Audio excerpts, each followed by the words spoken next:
Bom dia a todos. Tem alguém pela primeira vez aqui na casa? Sois bem-vinda e bem acolhida por todos nós.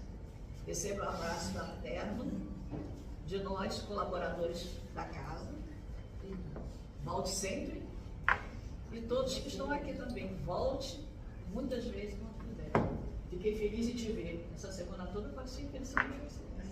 Que Jesus nos envolva. Vamos fazer uma leitura. Aqui. E ali os pais da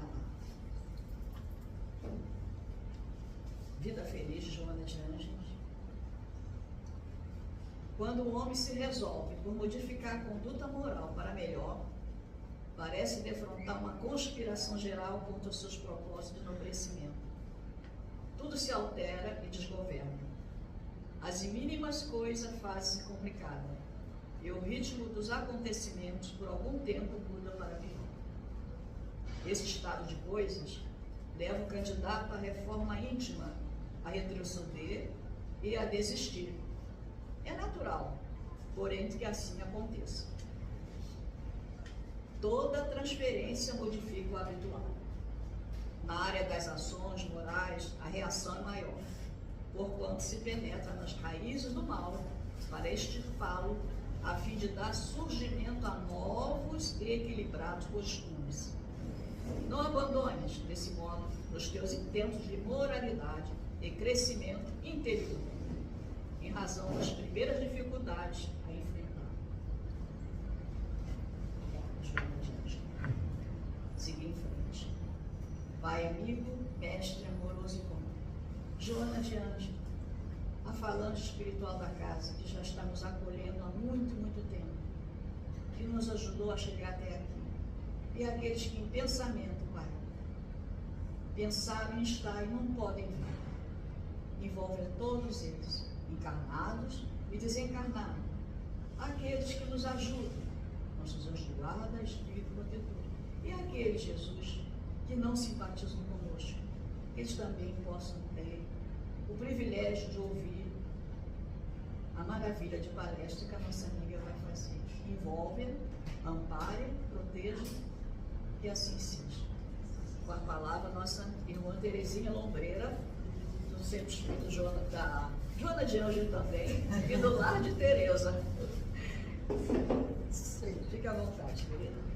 Que a paz de Jesus esteja com todos nós e que efetivamente nós estejamos nesse ambiente.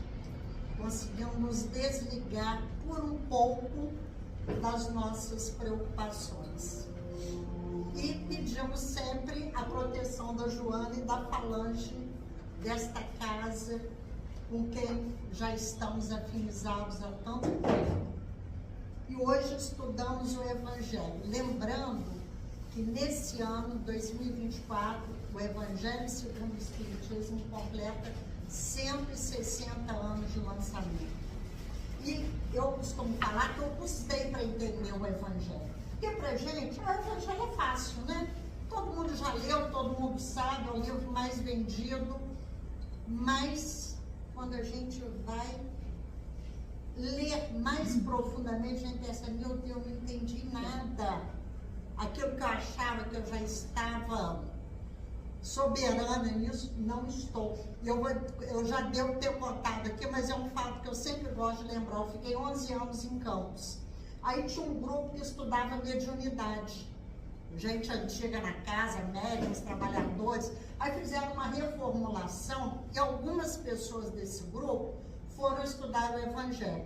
Eu fiquei com um amigo que sabe muito, além dele ter uma grande cultura geral, que é o Vicente Rangel. Olha, mas foi uma revolta.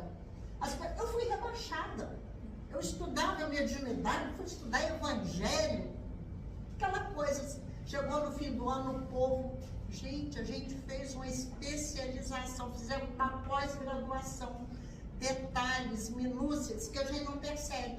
Que é fácil de ler, você vai lendo, vai lendo. Ah, tá, sei de cor. Aqui eu sei tudo, vocês sabem tudo que está aqui.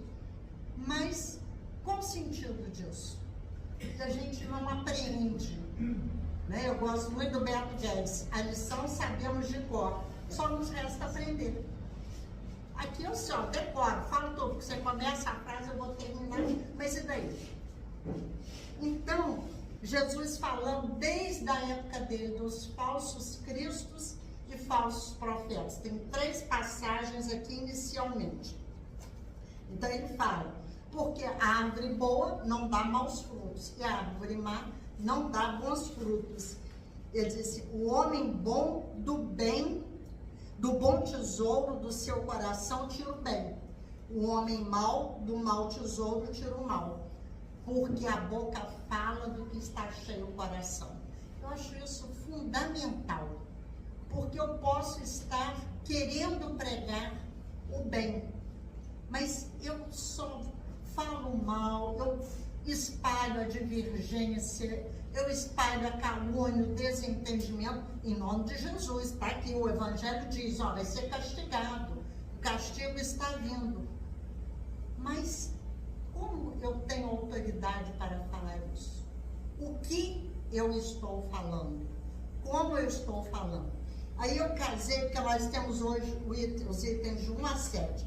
Esse item 1, lá na frente com o 6 e o 7, que começa com uma passagem de João. Meus, quer dizer assim, caríssimos, não acrediteis em todos os espíritos, verificai se os espíritos são de Deus. Quando nós compreendemos um pouco de lei espiritual, nós sabemos que o que vem de Deus é bom. Nós podemos não compreender. Por exemplo, a página fala ali de um capítulo que todo mundo aqui sabe que eu amo, que é o capítulo 18 da Gênesis, que trata ali da destruição, mas no livro dos Espíritos já fala o que é a destruição? É a transformação. Então, muitas vezes é necessário que seja remexido lá o nosso íntimo para que haja transformação. E ele nos convida a ficar alertas. Porque muitas pessoas vêm falando em nome de Jesus. Mas o que eu vou considerar? E Allan Kardec, nessas análises, ele vem nos dando caminhos.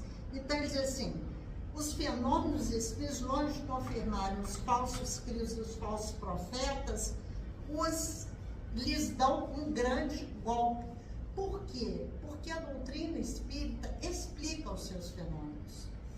Ela não traz nenhuma coisa maravilhosa, isso é tratado na Gênese também, aquela coisa, os fatos, os milagres, são coisas maravilhosas. Jesus é santo, é Deus, porque ele fazia milagres, mas tudo tem uma explicação lógica.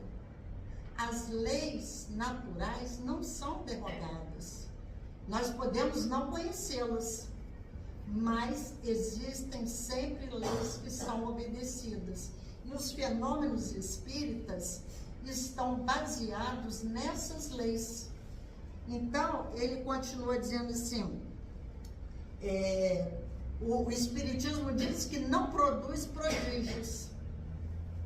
Da mesma maneira, a física, a química, a astronomia, a geologia revelaram as leis do mundo que eram desconhecidas. Isso é fantástico, porque quando nós estudamos ali no primeiro capítulo da 3ª parte do Livro dos Espíritos, das leis morais, que ele fala que são as leis divinas, as leis físicas e as leis morais. Para nós, lei divina era a lei moral. A lei física obedecia a outros critérios que não conhecíamos, que foram surgindo. Não, tudo é lei de Deus. E já aconteciam os fenômenos, faltava descobrir as leis. Então, à medida que descobre as leis, não, isso não é tão fantástico. Porque existe alguma lei aqui, ele cita, né, a química, a física, a geologia, que vão desvendando. E nós entendemos um pouco melhor quando Jesus disse, conhecereis a verdade e ela vos libertará. é a verdade das leis divinas. Não é a minha, a sua, a dele ou de quem for. É essa verdade maior, que, acima de tudo, vai imperar a harmonia e o amor.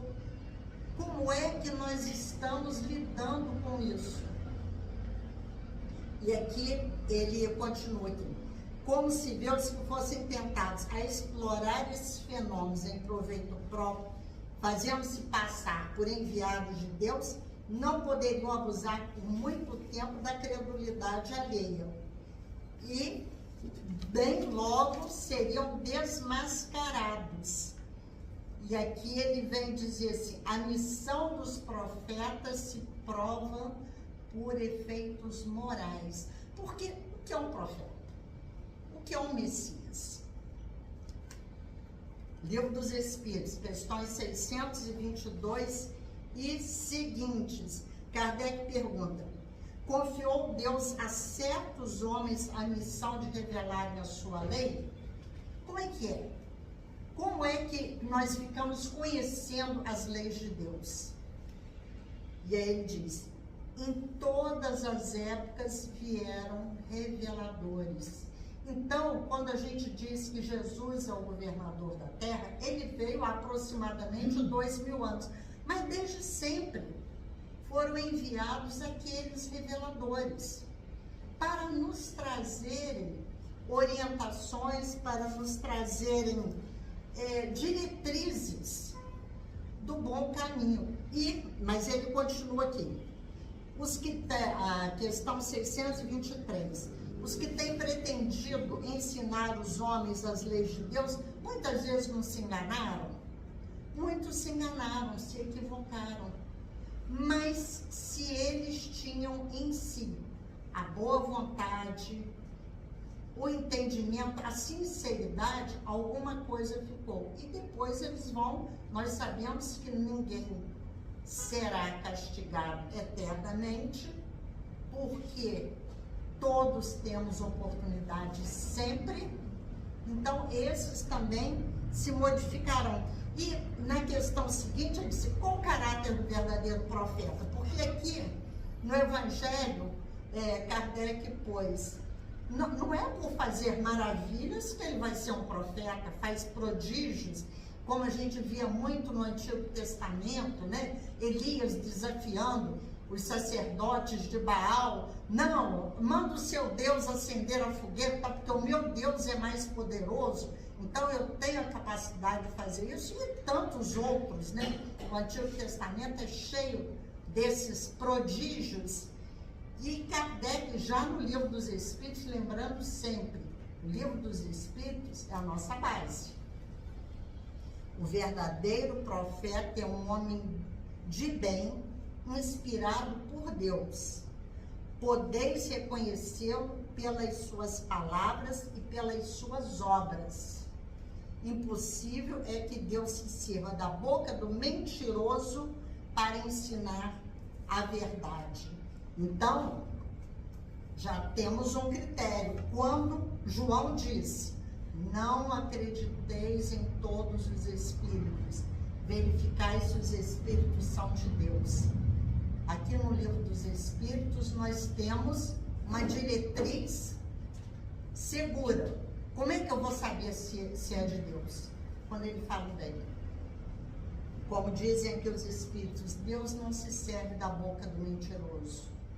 E aí nós podemos acrescentar do vaidoso, está lá, questão 785, orgulho e egoísmo, as grandes chagas da humanidade, quando eu preciso de me mostrar, de me exibir, dizendo, não, olha só, eu tenho uma missão, eu sou uma missionária, e eu tenho esse encargo, você deve me seguir, porque eu sei fazer essas coisas. Está aqui o critério. Certo, seguro sobre o que devemos seguir, porque a doutrina espírita é para nos libertar do entendimento. Através do conhecimento das diversas obras, por isso que nós devemos sempre considerar toda a codificação. Porque se eu só me baseio no Evangelho, eu perco a base. E sabemos que o Evangelho é tirado do Livro dos Espíritos. Livro dos Médiuns é importantíssimo, eu trouxe algumas citações que nos ajudam aqui também. Céu e Inferno, gente, eu já falei para vocês também, o Céu e Inferno foi o último livro que eu li, porque eu era católica. Eu tinha um medo de inferno, eu tinha um medo de demônio, que era uma coisa horrível. Eu dormia de cabeça coberta, porque eu tinha medo de e eu era super religiosa, vivia na igreja, tal, cruzada, aquela coisa toda. Aí me tornei espírita. Lia a obra básica toda e pulava o Céu e o Inferno. Sempre eu pulava. Ele é maravilhoso. Aquela coisa da liberdade que Jesus diz que a gente tem conhecendo a verdade, é isso. É você entender, então cada um ali vai dar um depoimento. E dentro da mesma categoria, a gente vê como são diferentes os depoimentos.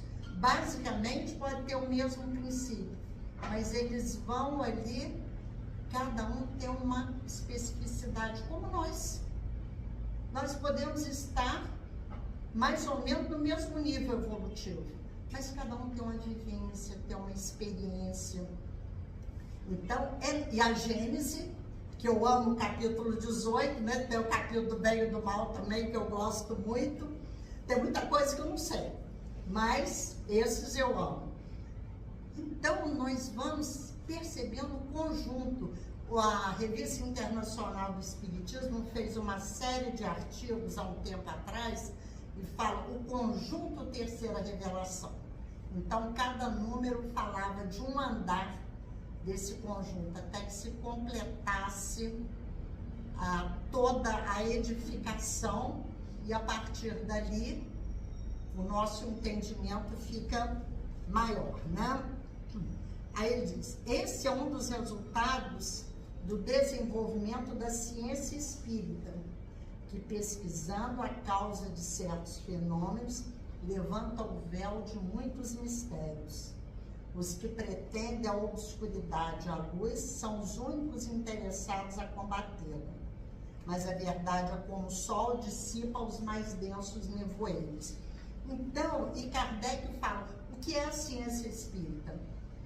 A objeção dos cientistas quanto à doutrina espírita, quanto aos fenômenos espíritas, não tem muita validade, porque eles não conheceram, não estudaram a doutrina. Está lá no que é o Espiritismo, ele diz, o verdadeiro crítico é aquele que estudou a fundo. Você conhece os princípios da doutrina? Qual o elemento de estudo do Espiritismo? O Espírito. Então você tem que usar métodos adequados, como muitos fizeram, primeiro das materializações, né? O Espírito Kate King, William Crookes, e toda a história do Espiritismo que veio se desenvolvendo, começando lá da Hydesville, as pancadas, e tudo isso os cientistas foram estudar. Por quê? Porque não sabiam o que era. E perceberam que não era fraude, não era embuste. Tinha alguma coisa ali que eles não entendiam. E que as leis que eles conheciam não explicavam. Mas continua aqui. Aí nesse mesmo item 7, que é longo, Kardec vem falar, mas existe uma outra categoria de falsos cristos e falsos profetas. São os espíritos desencarnados. Porque nós sabemos, nós que já lemos alguma coisa de doutrina espírita, romances, André Luiz e tal, nós sabemos que aqui nós somos influenciados pelo mundo espiritual, ou influenciamos, porque nós nos atraímos pela sintonia. Se eu sou propensa ao ódio, à raiva, à desunião, o espírito que vai se ligar a mim será esse. Kardec fala espíritos simpáticos, porque são esses que se unem a nós pelas nossas tendências, pelos nossos objetivos de vida. Então, se eu dou abertura a esse tipo de espírito, eu vou entrando nessa vibração e vou permitindo ser influenciada por ele. Ele diz aqui, a dos espíritos enganadores, não poupou nada, hipócritas, orgulhosos e pseudo-sábios, que passaram da terra para a erraticidade e se disfarçam com nomes veneráveis para procurar, através da máscara que usam, tornar aceitáveis as suas ideias, frequentemente as mais bizarras e absurdas. A gente vê cada coisa absurda sendo divulgada e aceita. Por quê? Eu tenho em mim mais ou menos aquela crença. Aí vem uma pessoa que eu considero. Aí olha, chega e diz assim, não, olha, eu vi que isso é verdade. Tá? Aí eu, então é verdade. Que ela falou, mas por quê? Porque eu já tinha aquela raiz em mim. Então, por isso que Kardec nos aconselha a analisar, usar o bom senso, o equilíbrio. Aí nós temos aqui, eu fui ler no Livro dos Médiuns e achei fantástico, porque nós temos as orientações precisas para não nos equivocarmos nessas situações, mas muitas vezes não nos é cômodo, não nos é conveniente segui-las. Aqui o item 297, são itens longos, 297, não, 267, 268. Podem resumir-se nos princípios seguintes, os meios de se reconhecer a qualidade dos espíritos. Não há outro critério senão o bom senso para se medir do valor dos espíritos. Absurda será qualquer fórmula que eles mesmos deem para esse efeito, e não poderá provir de espíritos superiores. Então, ele vem seguindo, ele diz assim, deve-se desconfiar de nomes singulares e ridículos. Isso, gente, serve para os espíritos e para nós. Teorias absurdas, afirmações totalmente sem lógica. Diz assim, mas o que diz o Livro dos Médiuns? Serve para lidar com o desencarnado e serve para lidar com o encarnado. Porque o desencarnado é um espírito. Isso é também um princípio que devemos ter em mente. Nós somos espíritos. A diferença é que nós temos um corpo e o desencarnado não tem. Alguns de nós podem vê-los, outros não, mas a ligação é pela energia, pela sintonia.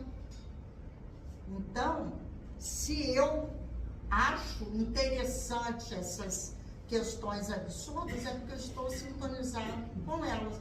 Aí nós vamos à questão 919, 919A, que é batido, acho que todo orador fala nela, o conhece-te a ti mesmo. É outra questão que eu também custei para entender. Conhece-te a ti mesmo? Quem é que não se conhece? E Kardec pergunta, qual o meio prático, mais eficaz, já desde esta vida, ir se melhorando e afastar a influência do mal? Um sábio da antiguidade falou disso, conhece-te a ti mesmo. Mas ele fala, como é que eu vou fazer isso? Eu me acho linda, maravilhosa, perfeita, os outros é que me provocam, os outros é que estão errados, eu não. Aí diz, a cada dia fazer o exame de consciência. Por que que eu aceitei essa ideia? Por que que eu agredi aquela pessoa pelo que ela estava fazendo? Não estava me prejudicando. O que que eu fiz aqui? Que papel miserável, né? Se eu visse outra pessoa fazer, eu ia gostar. Então, é uma longa resposta de Santo Agostinho. Ele diz, a gente fazendo esse exame de consciência sempre, mas com sinceridade, aos poucos a gente vai chegar a se conhecer. Então, quando chegar até nós alguma influência estranha, a gente vai saber, opa, isso não tem sentido, não me serve, não é de acordo com a minha crença, com o que eu quero da vida. E a gente tem que ter muito cuidado. Uma coisa que eu tenho muito medo é de multidão. Porque quando a gente está no grupo, a energia nos contagia. Vocês devem lembrar aqui, há um tempo atrás, que teve umas depredações, quebraram, as pessoas entravam em loja, roubaram tudo. No dia seguinte, muitos foram lá devolver. Dizem assim, eu não sou ladrão, mas eu estava naquela onda. E muitas vezes a gente entra nisso. A gente não tem aquela índole, mas está ali e se permite. Então, o cuidado que devemos ter. E no item 268, ele diz assim, questões sobre a natureza e identidade dos espíritos. Ele Kardec pergunta, por que sinais se pode reconhecer a superioridade ou a inferioridade dos espíritos? Gente, vocês estão vendo que eu estou lutando com um livro? É porque eu fiz a cirurgia da catarata de um olho, falta do outro, então eu estou me equilibrando aqui. Diz assim, pela linguagem, como distinguis um doidivanas de um homem sensato, quer dizer, um homem leviano de um sensato. Já dissemos que os espíritos superiores não se contradizem nunca e só dizem coisas aproveitáveis, só querem o bem, o que lhes constitui a única preocupação. Então, a linguagem, se eu falo coisas inadequadas, coisas que ofendem, que não têm utilidade, no Livro dos Espíritos é muito interessante, a opção de questão que Kardec pergunta aos espíritos diz, qual utilidade? Tudo tem que ter um fim útil. Se não tem, tanto a palavra quanto o ato é só para trazer desequilíbrio, desentendimento. E agora nós vamos voltar aqui ao item 3, que é outra passagem evangélica. Assim, e respondendo, Jesus lhes diz, vede, não vos engane alguém, porque virão muitos em meu nome dizendo, eu sou o Cristo, e enganarão a muitos. E levantar-se-ão muitos falsos profetas, e enganarão a muitos. E porque multiplicar-se-á a iniquidade, se resfriará a caridade de muitos. Gente, só fazendo um parênteses, eu não sei por que tem tanta mesóclise nesses livros, eles podiam mudar essa redação, né? Mas o que perseverar até o fim, esse será salvo. Então, se alguém vos disser, olhai, aqui está o Cristo roendo acolá, não lhe deis crédito, porque se levantarão falsos cristos e falsos profetas, que farão grandes prodígios e maravilhas tais que, se possível, enganariam até mesmo os escolhidos. Aqui está uma opção de conceito que a gente já sabe que são relativos. Será salvo, ninguém salva ninguém. Nem uma religião, nem ninguém. Jesus já disse, o reino de Deus está dentro de vós. Somos nós que vamos agir e vamos nos melhorar e vamos trabalhar no bem. E diz assim, enganar até mesmo os escolhidos. O Eliseu Rigonati tem um comentário sobre esse item, que diz, quem são os escolhidos? Todos nós somos chamados. Somos aqueles que nos propomos ao trabalho, a exercer o trabalho no bem, a fazer aquilo que deve ser feito. Porque senão Deus seria parcial. Quando a gente estuda questão 1 do Livro dos Espíritos, que é Deus, a inteligência suprema, causa primária ou primeira de todas as coisas, ele vai deixar de ser perfeito, porque ele vai escolher. Não, olha, você é escolhido, você não. Não seria justo. Mesma coisa que nós que tivermos 2, 3, 4 filhos, dermos preferência a 2 e os outros são expurgados. Então, Deus não pode ser pior do que nós. Aqui ele vai dizer, missão dos profetas. Porque o profeta no Antigo Testamento era como que um emissário. ele recebia, ele tinha aquela capacidade de comunicação com o mundo espiritual, era um médium, recebia aqueles avisos, aqueles alertas para passar para o povo. Posteriormente, passou a se dar o nome de profeta, né? Faz profecia, adivinhação, às pessoas, aos médiums, né? Que têm essa capacidade ou não. A gente lembra do filme Ghost, a Opie lá não tinha mediunidade nenhuma, fingia até que ela descobriu que tinha.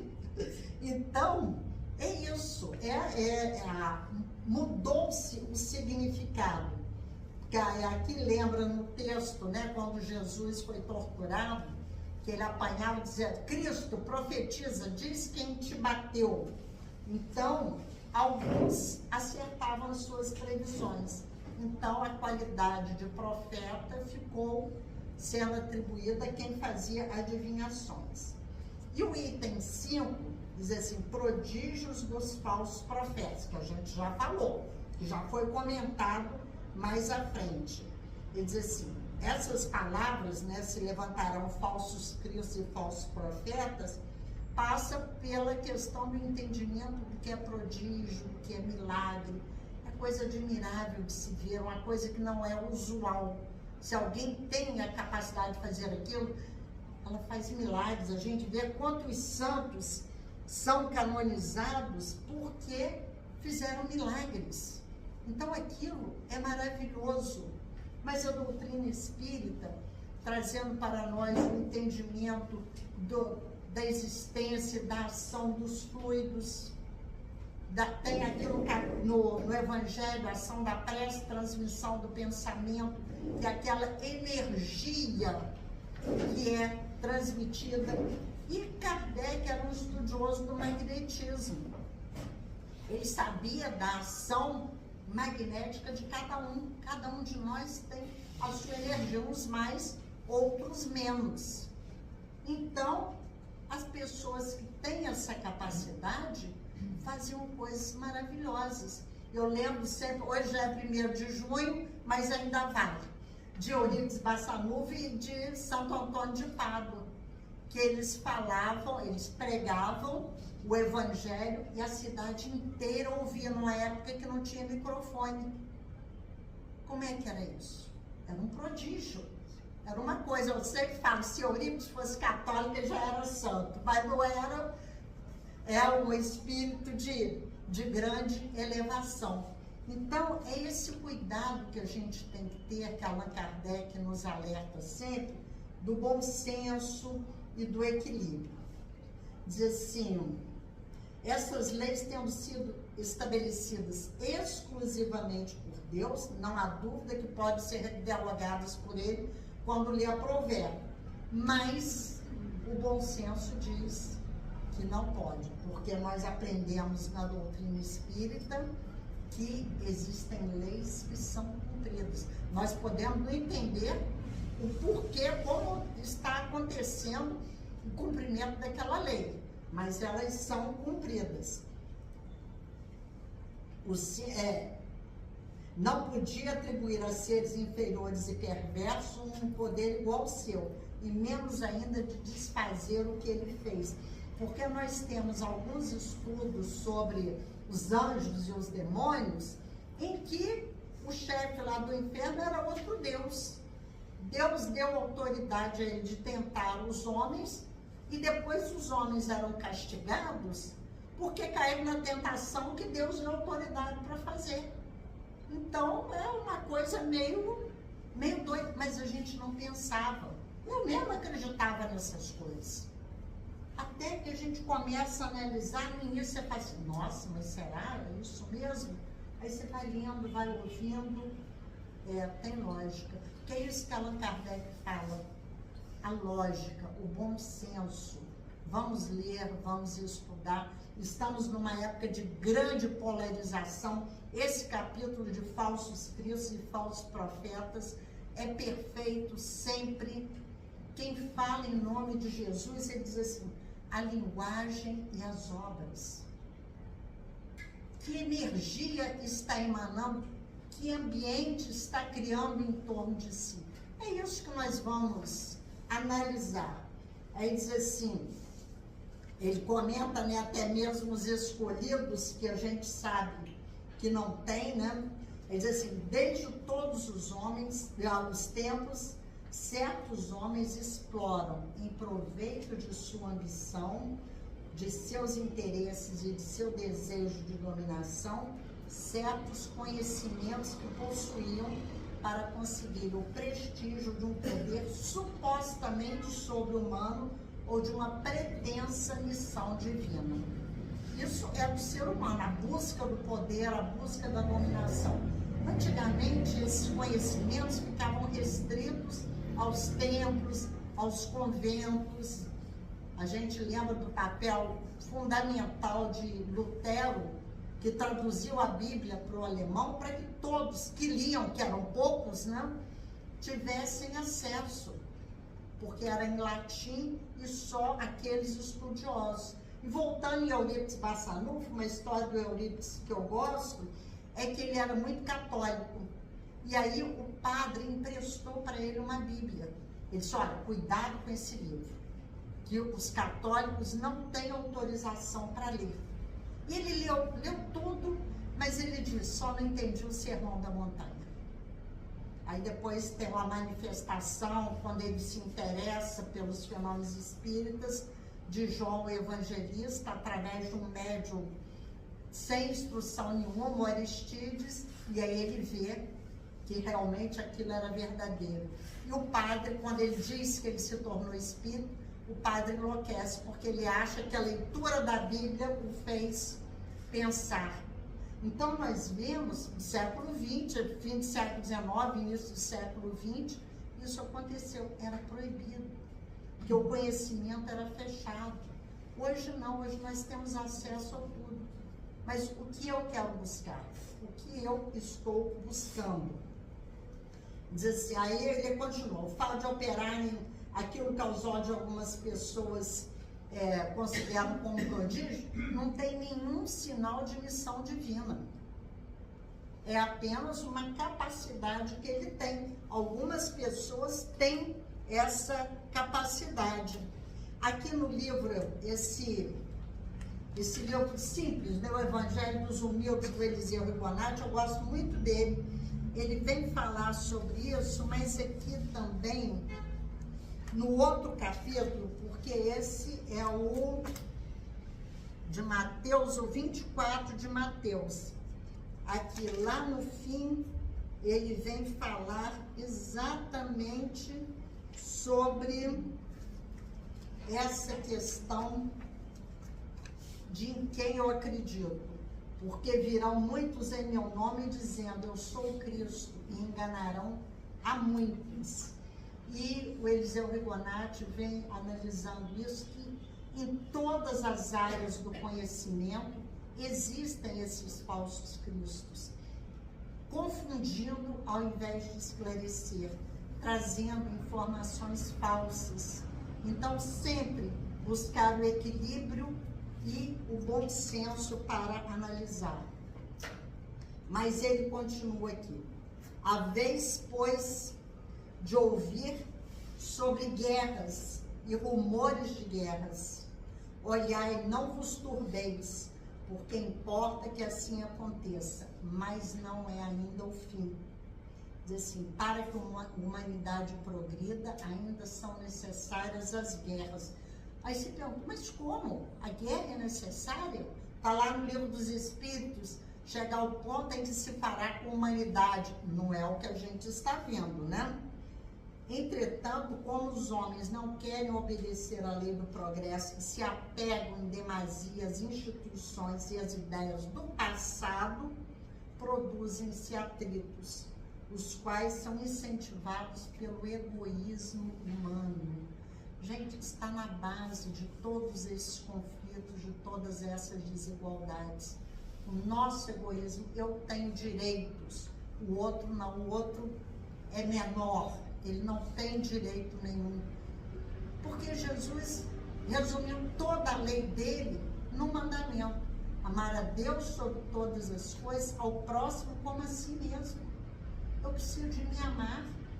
para amar ao próximo e assim eu vou amar a Deus. Ponto. Não tem mais guerra. Não tem mais desentendimento. Eu não vou acumular a minha fortuna enquanto o outro passa fome. Vou dizer, não é problema meu. Não. Então, ainda precisamos desses atritos porque não aprendemos a amar. Porque se levantará nação contra nação e reino contra reino. E haverá pestilências e fomes e terremotos em diversos lugares. Gente, quando eu li isso aqui, eu falei, não é o que a gente está vendo? Diz assim, a instituição da fraternidade universal é um dos mais belos aspectos da lei da evolução. As guerras, com seu sinistro cortejo de pestes e de fome, originam-se do fato de os homens não obedecer à lei de fraternidade. E os terremotos parecem admitir aos homens da fragilidade das coisas terrenas. Então, nada é castigo de Deus. Pelo amor de Deus, de vez em quando aparece, é um padre, é um pastor dizendo, o que aconteceu no Rio Grande do Sul, Deus está castigando. Gente, pelo amor de Deus. Que Deus é esse? Deus é amor. Se nós não respeitamos a vida, a natureza, o bem maior que nós temos, como nós queremos colher flores e frutos saborosos? Não tem como. Não tem a parábola do semeador, eu vou colher aquilo que eu planto. Mas é consequência do meu ato, mas eu posso mudar. Quantas vezes, eu gosto muito de Paulo de Tarso, quando ele diz no início da caminhada dele, o bem que eu quero eu não faço, o mal que eu não quero, esse eu ainda faço e às vezes até insisto. Estou lá. É isso mesmo que eu quero. Até eu aprender. Chegou no fim da vida, o que ele disse? Já não sou eu que vivo, é o Cristo que vive em mim. Porque já tinha entendido essa lei, mas sofreu, apanhou. Então é isso. Nos equivocamos, planeta de provas e expiação. Anjo não tem nenhum aqui. Só Jesus é o espírito mais puro que veio à Terra e nós crucificamos ele. Se voltasse agora, ia ser crucificado outra vez. Porque o que ele pregava é isso. Essa fraternidade, é esse amor, é esse entendimento. Eu trouxe para a gente encerrar desse livro Pontos e Pontos, discografia de Francisco Cândido Xavier, pelo Espírito Irmão Schitz, o texto número 22, o semeador incompleto. Aqui vem falar de um orador excepcional. Falava divinamente, levava as multidões para ouvi-lo, e ele se empenhava, ele tinha muita consciência da sua capacidade. Mas o tempo foi passando e ele foi se sentindo incompreendido. Ele começou a achar que as pessoas não valorizavam. Ele dizia assim, ele descobriu em si a característica do semeador incompreendido. Ele falava, mas ele sentia que as suas palavras não rendiam e ele começou a se afastar frustrado. Então, passou-se o tempo, ele dizia assim, estranho agora, depois que ele desencarnou, ao ambiente carnal, vagueou em esfera obscura durante muitos anos. Mantinha-se apagada a lâmpada do seu coração. Não possuía suficiente luz para identificar os caminhos novos ou para ser visto pelos emissários celestes. Mas ele tinha pregado a multidões. Ele conhecia a doutrina espírita muito bem. Ele não entendia. Aí chegou um dia que ele fez uma prece e foi atendido. Apareceu um anjo e começou a conversar com ele. Aí ele disse, mas senhor, por que eu estou nessa situação? Eu preguei o evangelho, preguei a doutrina. Ele disse, você semeou em muitos corações, mas esqueceu do solo. Eu disse, mas como assim? A mensagem não fala do solo. para que a semente produza, é preciso trabalhar o solo. Você não pode esquecer do coração, dizer que a preparação do solo exige cooperação direta do servo disposto a contribuir com o próprio suor. São as palavras sem obras. Está aqui no Evangelho, como é que você vai conhecer? Pela linguagem e pela obra, pelo trabalho. Ele falava, mas o sentimento não acompanhava, porque ele não estava ali no trabalho, na luta, se envolvendo na questão. Quantas vezes nós fazemos isso? Falar sobre alguma coisa, quem domina o assunto e quem tem o dom da palavra é fácil, mas está realmente consciente daquilo que está falando. Aí ele reclamou, mas a parábola não fala do solo. Aí o mestre, né, que apareceu, diz, mas o mestre vai orientar o discípulo em todas as etapas, em todos os itens. Cabe a cada um verificar o caminho a seguir. Cada coração respira em clima diferente. Eu acho isso muito importante para a gente entender que cada um de nós está no estágio evolutivo.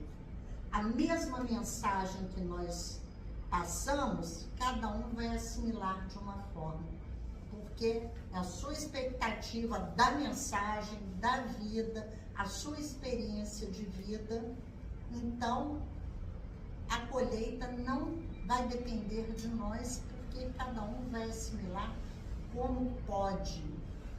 Por isso, quando Jesus nos prometeu que mandaria o Consolador, que nos esclareceria todas as coisas e ficaria conosco para sempre, é preciso entender essa mensagem realmente com o coração. Porque ele vem trazer a grande lição da nossa transformação moral, que estamos em construção sempre, e da melhoria da humanidade. O mundo sempre teve guerras, sempre viveu em guerras, mas ele vai se melhorar quando nós nos conscientizarmos e fizermos esse mundo melhor. Vamos fazer a nossa parte, fazendo manifestações, procurando votar melhor e pedir a paz, pedir respeito por todos, sim, mas devemos começar esse trabalho em nós, para que também nós não sejamos envolvidos em falsas ideias e falsos conceitos e sejamos elemento de perturbação nesse mundo já tão louco que a gente está vendo. Então, o convite é sempre ponderação, equilíbrio e trabalho no bem, porque o outro é a nossa ponte para Deus. Como é que nós estamos vendo e tratando o outro?